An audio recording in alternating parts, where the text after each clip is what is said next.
Assalamualaikum, salam sejahtera dan selamat kembali semula ke channel Abang. Terima kasih sangat-sangat sudi nak dengarkan cerita yang Abang nak sampaikan hari ini. Hari ini ceritanya pengalaman tentang seorang budak perempuan berniaga dengan mak dia pada tahun 2009 kalau tak silap Abang. Jadi ceritanya dekat Maran Pahang. Abang kena beritahu dulu kat mana ceritanya, takut nanti abang terlupa. Lupa-lupa tempat ni bahaya. Jadi sebelum mulakan cerita, abang saja nak ingatkan abang ada buat promosi sambal lara 3 paket dapat harga RM32. Kalau sebelum ni 3 paket harganya RM38, kali ni abang turunkan ke RM32, kurang RM5. Jadi siapa-siapa yang nak beli, nak merasa sambal yang abang jual, bolehlah tekan link yang abang sediakan dekat ruangan bawah setiap video abang. Dan promosi ni hanya ada beberapa minggu je lagi sebelum hari raya. Abang memang sengaja buat promosi sebagai cara untuk abang membantu dalam mengurangkan kos pembelian. Jadi tanpa membuang masa, sebelum kita mulakan cerita, marilah kita sama-sama berdoa kepada Allah Ta'ala. Semoga Allah panjangkan umur, murahkan rezeki, berikan kesihatan yang baik kepada kita semua dan permudahkan segala urusan kita dunia dan di akhirat, dan semoga Allah memberikan syurga buat mak ayah kita. Dan tanpa membuang masa, abang mulakan ceritakan kali ini berbelit dengan auzubillahiminasyaitanirrajim. Bismillahirrahmanirrahim. Cerita kali ni abang dapatkan daripada WhatsApp, dihantarkan kepada abang. Sebenarnya dia dah lama email dekat abang nombor telefon dia, tapi cuma abang tak sempat untuk membalas email dia. Dan kali ni abang dapat betul-betul cerita daripada seorang budak perempuan yang bernama Syada. Kes ni berlaku pada tahun 2003 menganjur ke 2009 dekat Maran Pahang. Syada ni, mak dia meniaga satu kedai makan. Abang ceritakan lokasi dulu. Dekat kedai makan ini, sebelah kedai makan dia, tak jauh daripada kedai makan dia, ada satu rumah kosong. Rumah kosong yang terbuat daripada papan. Tapi lepas mak dia berniaga dekat situ bermula tahun 2003, mak dia jadikan tempat rumah kosong tu sebagai tempat rehat-rehat. Nak kata sewa tak sewa sangatlah sebab tak tahu tuan punyanya. Tapi mak dia letakkan tilam, letakkan tikar. Kalau ada pekerja-pekerja kedai makan mak dia yang nak berehat, jadi tak perlulah berehat dekat kedai yang tengah bersesak-sesak dengan orang. Bolehlah berehat dekat rumah kosong yang berdekatan dengan kedai diorang. Tapi dia tak sewa rumah tu. Rumah tu keadaan dia agak uzur, dindingnya berlubang-lubang. Dia punya rumah papan kan, jadi kedudukan papan tu agak teralih-alih sedikit, terenggang sikit, jadi boleh nampak daripada luar lah siapa yang masuk dalam rumah tu. Dekat belakang kedai tempat mak dia sewa tu ada satu tandas. Memang tandas tu untuk kegunaan diorang semua sebagai pekerja dan juga pembantu mak dia. Tapi bukan tandas tu yang menjadi isu. Isunya adalah batu di sebelah tandas tu. Sebelah tandas tu dia ada satu macam seakan-akan busut, tapi sebenarnya satu batu besar. Dan batu besar tu katanya adalah titik untuk pembahagi di antara alam kita dengan alam sebelah. Okay. Jadi dia kata sepanjang mak dia berniaga dekat situ bermula pada tahun 2003 sampailah ke 2009, dan selepas 2009 tu mak dia pun pergilah meniaga tempat lain, beralih angin. Jadi sepanjang tu macam-macam peristiwa yang berlaku. Pada mulanya diorang tak faham kenapa banyak sangat peristiwa pelik-pelik. Tapi di akhir, sebelum diorang pindah daripada kedai tu, barulah diorang tahu rahsia di sebalik kedai tu. Jadi gangguan-gangguan awal tu, mula-mula gangguan tu gangguan yang biasa-biasa. Gangguan-gangguan yang setakat-setakat nak naik-naikkan bulu roma je. Orang yang pertama yang kena ganggu adalah abang dengan kakak dia yang jadi pembantu mak dia dekat kedai tu.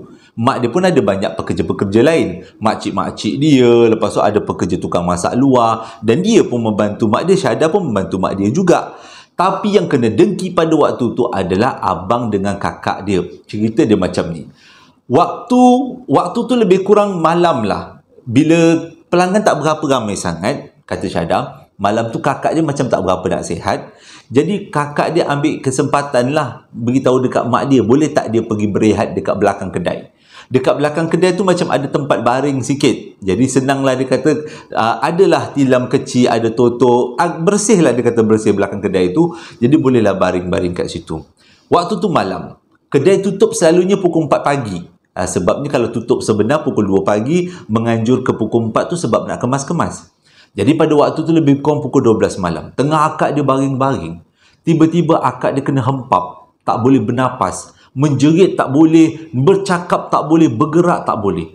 Kakak dia nampak pekerja-pekerja kedai lalu lalang depan kakak dia. Sebab dekat bilik tu pintunya terbuka, bilik tempat berehat tu.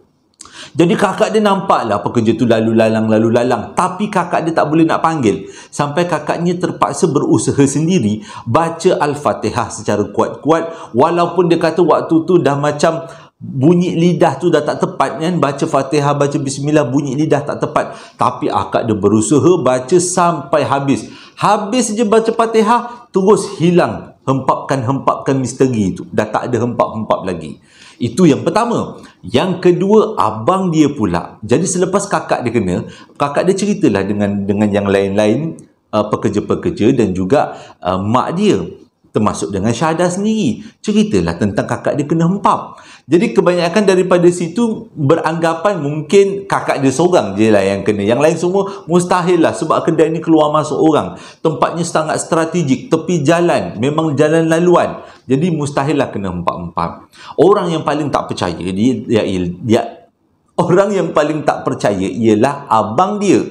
Abang dia kata kakak dia ni memang sangat suka berhalusinasi. Jadi pada satu malam tu abang dia tak ramai pelanggan, pergi berehat dekat bilik belakang kedai.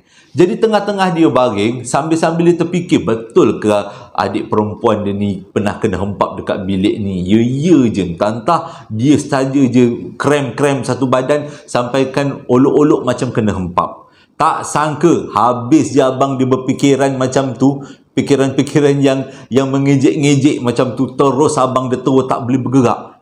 Aku ni kena hempap ke? Dia cuba gerakkan walaupun satu jari, tetap juga tak boleh. Satu badan dia seolah-olah lumpuh. Dan yang paling teruk, dada dia ni rasa ketat sangat, seperti telah diduduki oleh sesuatu. Oh, abang dia kata memang ini lain macam, ni kena hempap lain macam. Abang dia dah tak ingat nak baca zikir, tak ingat baca Fatihah, dah tak tahu dah nak baca apa. Yang diingat Allah, Allah, Allah. Itu je yang diulang banyak kali. Allahu Akbar, Allahu Akbar. Sampailah sebutan abang dia, katanya daripada bunyi tak berapa nak jelas sampai bunyi Allahu Akbar tu cukup jelas dekat mulut, barulah abang dia dilepaskan daripada hempapkan misteri. Bangun terus abang dia, pergi jumpa dengan mak dia dan juga pekerja-pekerja lain. Aku kena hempap. Jadi semua orang kata, ini kali kedua peristiwa kena hempap. Jadi bukan main-main. Apa sebenarnya yang jadikan kawasan ini misteri? Dah mula bermain-main kat pemikiran semua orang. Kenapa tempat ni ada gangguan? Padahal tempat ni memang tempat strategik. Tepi bangunan, salah. Tepi jalan. Jadi dengan kata lain, apa sebenarnya rahsianya? Tapi tak kisahlah. Kena hempap ke kena apa pun, dia orang tetap juga bekerja macam biasa. Dan yang kedua, kes kedua yang kena ganggu ni adalah berlaku pada Mak Cik Syahadah. Mak Cik Syahadah ni bekerja dengan mak dia. Rumah dia bukan dekat situ. Rumah dia agak jauh lah daripada situ. Tapi dia datang lah. Dia datang bekerja dengan mak dia ni. Sebab mak cik dia ni kira macam sepupu lah dengan mak dia. Dia panggil lah mak cik dia Mak Cik Nong ke Mak Cik Nang. Lebih kurang macam tu. Jadi mak cik dia ni memang sangat bekerja keras lah. Buat air. Dia tugas ni memang buat air. Jadi pada satu hari, sama juga macam peristiwa sebelum tu, tak berapa ramai orang sangat. Lepas tu pula, waktu tu makcik dia ni tiba-tiba lebih kurang pukul 1 pagi, dia rasa pening-pening kepala. Jadi dia cakaplah dengan bos, iaitu kakak sepupu dia, boleh tak dia nak berehat. Kakak sepupu dia cakap, mak kepada Syahadah ni lah cakap, jangan berehat dekat bilik belakang lah, nanti kau kena hempap, kita orang semua tak dengar, dengan kau nanti susah. Jadi kau pergilah berehat dekat rumah kosong sebelah kedai ni.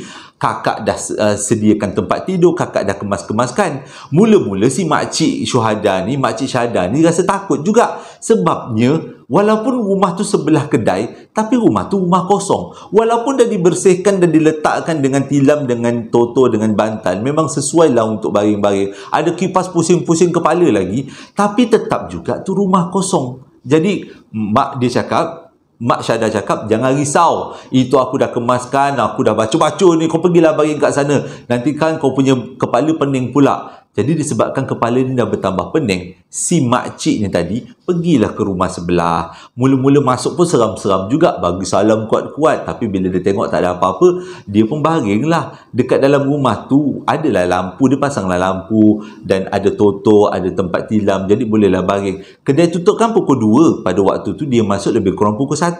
Jadi boleh je nak berehat seterus sampailah kedai tutup. Sebab orang pun dah tak ramai sangat. Tengah-tengah dia baring melayan-layan mata, kepala ni sakit ni, nyut-nyat ni, denyut-denyut kepala ni. Dia pandanglah ke arah bumbung, dekat arah bumbung rumah tu. Baring, pandang ke atas. Lepas tu dia tengoklah, banyak lubang-lubang dekat rumah ni. Memang rumah ni tak boleh nak diduduki lah. Kalau duduk pun memang hujan akan masuk. Tengah dia leka-leka bermain perasaan, tiba-tiba di salah satu alang-alang di rumah tu, dia nampak seorang budak tengah duduk di atas alang-alang dengan kakinya terjuntai ke bawah. Budak tu lebih kurang umur 5 ke 4 tahun. Tak adalah besar sangat dia kata. Tapi yang lebih seram lagi, budak tu duduk pandang sambil pandang makcik yang tengah rehat. Gelabah lah. Kalau abang pun tiba-tiba nampak ada budak duduk bertenggek dekat atas alang-alang. Gila. Takkanlah abang stay dekat situ. Abang lari. Makcik tu angkat kain berlari ke kedai. Lepas tu mak kepada Syahdan ni tanyalah, dah kenapa? Tadi kata nak berehat. Terus dia cerita ada budak duduk dekat alang-alang. Dah semua cerita ni memang jadi hangat. Kena hempap. Nak berehat kat belakang takut kena hempap. Nak berehat dekat rumah sebelah takut jumpa budak yang duduk dekat alang-alang. Dia kata budak tu matanya merah. Matanya merah, kakinya terjuntai kat bawah sambil kaki dia dihayun-hayunkan. Gila ah. Abang kalau seram. Walaupun dia bukan berbentuk yang seperti selalunya, tapi kalau bentuk macam tu, walaupun orang, sebab kita tahu takkan ada budak yang berani nak panjat dekat alang-alang rumah pada pukul 1 pagi. Jadi itu bukan budak, itu adalah budak lah, tapi budak alam sebelah. Kecoh lah semua. Waktu tu pula ada beberapa orang pelanggan dengar cerita makcik ni. Nampak budak. Jadi cerita tentang rumah sebelah tempat diorang kerja tu jadi kecoh. Jadi kecoh dekat dalam kampung tu. Semua orang tahu ceritanya. Di kalangan semua pekerja-pekerja yang terdiri daripada banyak perempuan, ada seorang pekerja tukang masak. Diorang panggil Husin. Husin ni, dia sifatnya berani. Sifatnya dia jenis tak kisah. Dia kata dia memang banyak kali nampak dekat kawasan-kawasan kedai ni. Tapi dia tak adalah rasa takut sangat. Sebab dia kata alam kita adalah alam yang bersebelahan. Jadi tak mustahil kalau kita semua ternampak dengan sesuatu yang tidak sepatutnya. Jadi bila perasaan yang terlalu berani macam tu, kadang-kadang Allah sengaja datangkan sesuatu ujian untuk menentukan yang kita ni betul-betul takut dengan siapa. Takut dengan Allah ataupun takut dengan makhluk selain daripada Allah. Bukan takut tapi macam seram-seram lah kan. Ceritanya, waktu tu dekat-dekat pukul 2 pagi. Selalunya cerita-cerita macam ni memang tengah-tengah malam punya. Kedai pula waktu tu dah memang siap sedia dah ditutup. Dah lebih pukul 2. Bukan dekat, dah lebih pukul 2. Dekat kedai tu masih lagi ada abang dengan kakak Syahdah, termasuk dengan Syahdah, yang tengah tengok TV. Diorang malaslah nak balik rumah awal-awal sebabnya kalau balik rumah awal-awal pun tidur. Jadi kesempatan yang ada tengoklah TV. Pada waktu tu ada rancangan bagus pula tu dekat TV. Waktu tu Husin, dia orang ajaklah Husin tengok TV sama-sama. Tapi Husin kata, malaslah tengok TV, aku nak rehat. Nanti kalau korang betul-betul nak keluar, nak balik daripada kedai ni, nak keluar daripada kedai, beritahu aku nak berehat dekat rumah kosong. Semua kata, nak berehat dekat rumah kosong, tak takut ke nanti akan jumpa budak terjuntai kaki? Bila dah macam tu, gelaklah Husin. Takut tu memang ada, dia kata, tapi tak adalah takut sangat. Dia pun teruslah berjalan kaki. Jaraknya tak jauh, lebih kurang 20 langkah lah daripada kedai tu. Dia pun berjalan kaki daripada kedai ke rumah kosong tu. Dalam perjalanan tu, dia melintas. Dia nampak daripada jauh abang kepada Syuhada tengah berjalan masuk ke kawasan belakang kedai, menghala ke belukar. Belakang kedai tu ada batu, belakang batu tu belukar. Memang bukan belukar, hutan dia kata. Waktu dia berjalan-jalan tu, kenapa pula si budak ni ada menghala ke belukar? Tadi aku nampak dia pergi tengok TV. Mula-mula dia rasa macam nak tegur, tapi fikir, mungkin dia nak pergi cari barang kot dekat belakang tu, dekat kawasan belukar tu, mungkin nak cari durian ke, sebab pada waktu tu memang musim durian. Mungkin nak pergi buang air dekat tandas belakang, tapi sebelum tu merayau-rayau ke belakang dulu je. Dia ingat itulah, dia husnuzon je lah. Jadi dia diam berdiri tengok abang kepada syuhada. Tapi sebenarnya abang syuhada masih tengah tengok TV lagi kat kedai. Dia tak bergerak pun. Jadi dia pun berdirilah, Husin berdirilah. Tapi bila dia tengok abang kepada syuhada ni makin lama makin jauh masuk ke dalam hutan, waktu tu dia panggil, "Hoi," kata, "engkau buat apa tu nak mengala-ngala ke hutan?" Dan benda tu tiba-tiba berdiri tak bergerak. Seolah-olah dia dengar apa yang Husin panggilkan. Jadi Husin bila tengok abang syuhada tu tercegat lagi berdiri, dia panggil lagi sekali. "Hoi," dia kata, "itu belakang tu hutan tau. Kau masuk ke belakang tu, entah-entah tak jumpa jalan keluar nanti." Habis je abang dia cakap macam tu, abang kepada syuhada yang menyamar tu terus pusingkan badan. Dia pandang ke arah Husin. Bila nampak aja macam tu, Husin terus berlari masuk ke rumah kosong. Dia terus nak berehat. Sebab apa yang dia nampak? Bentuk badannya memang itu adalah abang kepada syuhada. Tapi mukanya tak ada. Kosong, hitam dia kata. Mukanya kosong macam kita tak ada, melopong lah dia kata. Mukanya melopong, hitam kosong. Dia tahu yang itu bukan abang syuhada. Abang syuhada ada, abang syada ada tengah tengok TV. Yang dia nampak ni adalah makhluk berpenghuni yang menghuni hutan belakang. Tersalah tegurlah dengan kata lain ceritanya. Dan cerita seterusnya adalah berkenaan kakak kepada Syada dan juga Husin. Dua-dua kali ni, dua-dua kena dengki. Malam tu lebih kurang pukul 2 pagi lah macam tu. Si kakak Syada ni pergi basuh pinggan dekat belakang. Tempat basuh pinggan memang menghadap hutan belakang, menghadap batu besar, menghadap tandas. Itu memang kawasan tempat basuh pinggan. Tapi kakak dia tak berapa takut sangat sebab keadaan kedai masih lagi riuh. Waktu tu lebih dekat-dekat pukul 2. Musim durian pula tu. Ramai orang berlalu lalang depan kedai. Jadi tak berapa takut sangat nak basuh pinggan seorang-seorang kat belakang. Tengah-tengah dia basuh pinggan, tiba-tiba Husin datang daripada belakang menyapa dia. "Wih," dia kata, "basuh pinggan seorang-seorang berani ke?" Dia kata, tak ada apalah, insya-Allah tak ada apa-apa, kita tawakal pada Allah Ta'ala." Jadi lepas habis macam tu, Husin terus ke belakang kedai. Jadi si kakak ni tanyalah, "Husin nak pergi mana belakang kedai?" Husin cakap, "Ini kan musim durian. Belakang ni kan banyak pokok durian terbiar yang tak tahu siapa pembelanya. Jadi bolehlah cari-cari. Mana tahu ada buah yang gugur." Waktu tu kakak dia entah macam mana dia terus celupa mulutnya. "Engkau baik-baik, Sin. Cari dekat belakang tu. Cari durian. Takut-takut kau jumpa benda lain. Ada perempuan pula dekat situ." Dia cakap macam tu. Waktu tu dia kata mulutnya lancar je. Lancar je untuk bercerita, untuk menegur. Husin pun cakap, janganlah kita fikir yang bukan-bukan. Biarlah dia ke alam dia, kita ke alam kita. Habis je Husin cakap macam tu, tiba-tiba kakak dia sambung. Ini kakak dia tak perasan tau. Kakak dia sambung sebab kakak dia macam lancar mulutnya. "Kau tengok tu, dekat atas batu tu sebelah tandas. Kan dah ada perempuan yang duduk situ. Kau tak nak aku tegur ke?" Dia kata. "Tak nak tegur-tegur. Pergilah berkenalan dengan budak perempuan tu." Waktu tu, kakak dia terdiam. Lepas cakap macam tu, kakak dia terdiam. Husin terdiam, pandang ke arah batu. Kedua-duanya berfokus ke arah batu. Dua-dua nampak memang ada budak perempuan duduk atas batu dengan pakai baju kurung. Waktu tu baru akak dia perasan, yang tersalah cakap lah ni. Tersalah cakap. Tadi sebenarnya nak bergurau. Tak sangka benda tu betul-betul muncul depan mata. Terus akak dia hempas pinggan masuk dalam. Husin tak jadi ambil durian, terus masuk dalam. Dan bila diorang berlari masuk ke dalam kedai, budak perempuan tu masih lagi duduk dekat atas batu. Diorang tak tahu apa jadi lepas tu. Selepas selang beberapa minit, diorang tengok balik ke belakang, budak tu dah tak ada.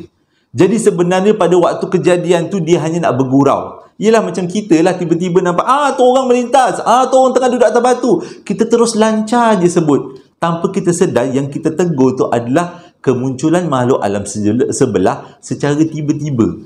Jadi pada waktu tu dia kata kecoh jugalah. Semua orang jadi takut nak ke belakang. Selalunya gangguan-gangguan dekat rumah sebelah. Gangguannya nampak melintas-lintas. Ini betul-betul dekat belakang kedai, dekat atas batu yang selalunya tempat dia orang lepak-lepak. Muncul budak perempuan tah dari mana-mana.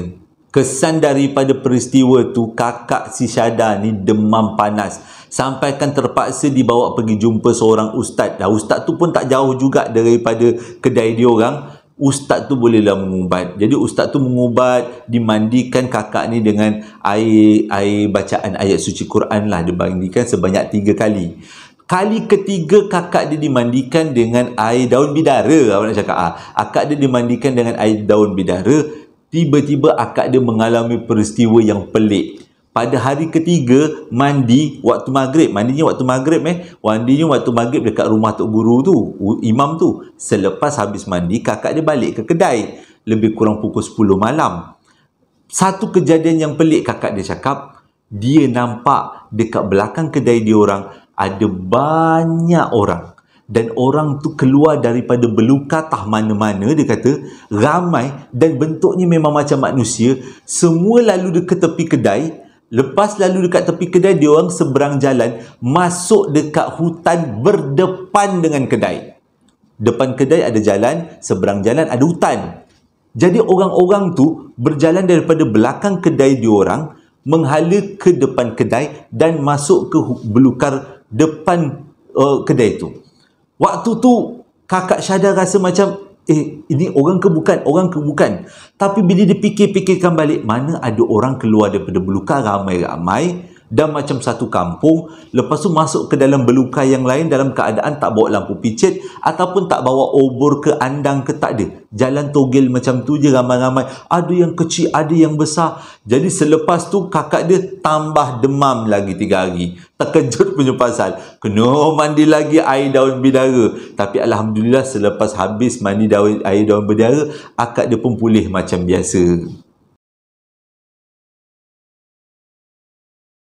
Banyak juga sambungan-sambungan cerita ni. Pengalaman Syada dengan keluarga ni meniaga dekat kedai tu. Kita sambung Okey, lepas akak dia dah demam tu, barulah dia orang ni tanyalah dengan orang-orang sekitar.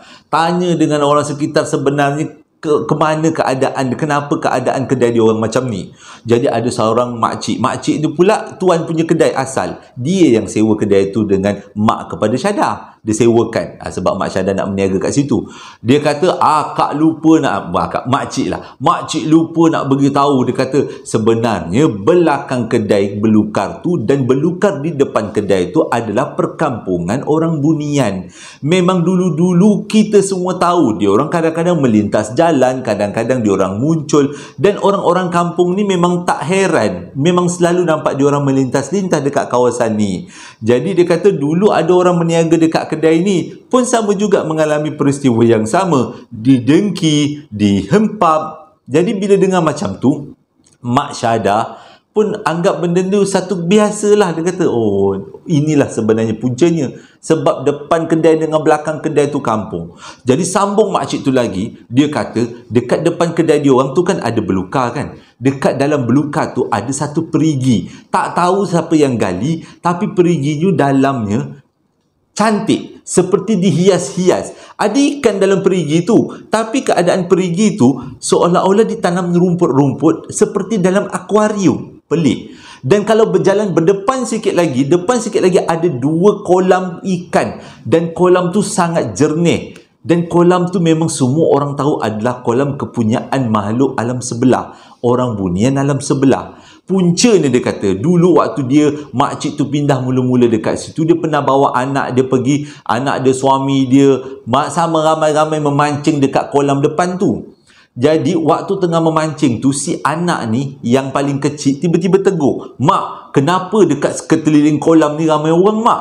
Ni ada kampung dekat sini, Mak. Tadi tengok macam hutan aja." Bila dengar macam tu, tak jadi dia orang pergi mancing, terus dia orang angkat, kemas bakul, kemas tikar, terus balik. Sejak daripada tu dia orang tahulah kawasan itu adalah kawasan alam makhluk alam sebelah. Jadi kebanyakan daripada orang kampung memang tak berani nak masuk dekat kawasan tu sesuka-suka hati.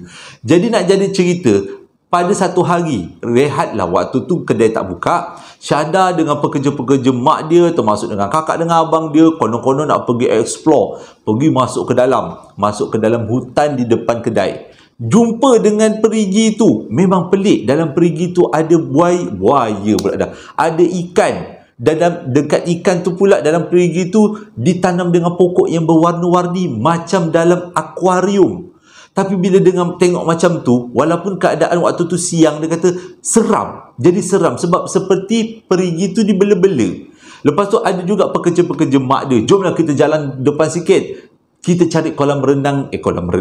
Kita cari kolam ikan yang dikatakan oleh makcik tu. Tapi bila dah pakat-pakat, tak naklah sebab takut kalau dah termasuk dekat alam sebelah. Takut tak ada jumpa jalan untuk keluar. Jadi diorang pun buat keputusan tak naklah masuk ke dalam terus. Tapi diorang semua percaya dengan kolam renang lagi, dengan kolam ikan yang wujud dekat depan kedai itu. Dan bahagian cerita terakhir cerita ni adalah berkaitan bukan dengan kedai tapi ada pengalaman yang lebih kurang sama. Ceritanya pada waktu tu 2009. Diorang semua berpindah, dah tak duduk dekat kedai tu lagi sebabnya nak cari tempat baru, cari hawa baru, udara baru. Pindahlah dekat satu kedai yang jaraknya 4 km daripada kedai tempat yang abang ceritakan tadi. Dia kata macam biasa dekat kedai tu mak dia sewa rumah yang berdekatan dengan situ, dan salah satu rumah yang disewa oleh mak dia diduduki oleh kakak kepada Syahda. Pada tahun ni kakak dia dah kahwin. Jadi kakak dia masih lagi bekerja dengan mak dia, cumanya kakak dia akan menyewa salah satu rumah yang disediakan oleh mak dia ni. Ceritanya bukan berlaku pada kakak dia tapi berlaku pada suami kakak dia. Rumah tu juga sewaktu disewakan, keadaannya sangat suram, sangat misteri. Satu hari, kakak Syahda masih lagi bekerja dengan mak dia dekat kedai. Kedai pula tutup pukul 2 pagi, jadi agak ke malam-malam sikit lah. Yang tinggal dekat rumah tu adalah suami kepada kakak dia. Disebabkan keadaan rumah tu yang agak suram-suram, dan dia pula kakak Syahda waktu tu belum lagi balik. Jadi si abang Syahda ni, abang ipar Syahda ni, dia cakaplah dengan bini dia. Dia minta kawan dia teman datang rumah, datang borak-borak, sambil-sambil kongsi rokok lah macam tu. Jadi kakak dia kata tak ada masalah, bawa je lah teman, sebab dia tengok suami dia macam antara berani dengan tak berani. Agaknya suami dia macam abang lah kot, berani dengan tak berani kan. Jadi minta lah kawan sama-sama datang teman lah. Jadi ceritanya tengah dia dua lelaki ni berborak-borak dalam rumah yang rasanya nampak macam gagah perkasa, tak ada takut apa-apa. Tengah-tengah rancak berborak, tengok TV sambil sisap rokok, tiba-tiba pintu dapur terbuka. Lepas terbuka, pintu dapur tu tertutup seperti dihempas. Dia orang ingat dia berhenti kat takat tu je. Tiba-tiba terbuka balik pintu. Bila terbuka balik pintu, kedua-dua yang lelaki gagah perkasa ni terus keluar daripada rumah, kunci pintu, start motor pergi kedai. Jadi bila sampai ke kedai ni, si kakak mula-mula tanyalah kenapa suami dia tiba-tiba datang kedai. Si suami pun menjelaskan sebenarnya dia datang kedai sebab dia kena dengki dekat rumah tu. Tergelak-gelak akak dia. Akak cakap, alah, suami aku ni baru kena seujung kuku gangguan dah galang kabut. Kita orang siap kena hempap dekat kedai lama. Ada nampak orang melintas jalan. Oh, tak ada apa pun. Demam-demam, kerja terus. Tak ada masalah. Gelak-gelak dia orang waktu tu. Tapi tak tahulah punca suami dia dengan kawan dia tu kena dengki tu puncanya disebabkan apa. Tak tahulah. Dia kata rumah tu memang sunyi, suram, tapi itu je lah gangguan yang dia orang pernah kena. Jadi dia orang anggap tu sebagai satu gurauan-gurauan lah daripada makhluk alam sebelah.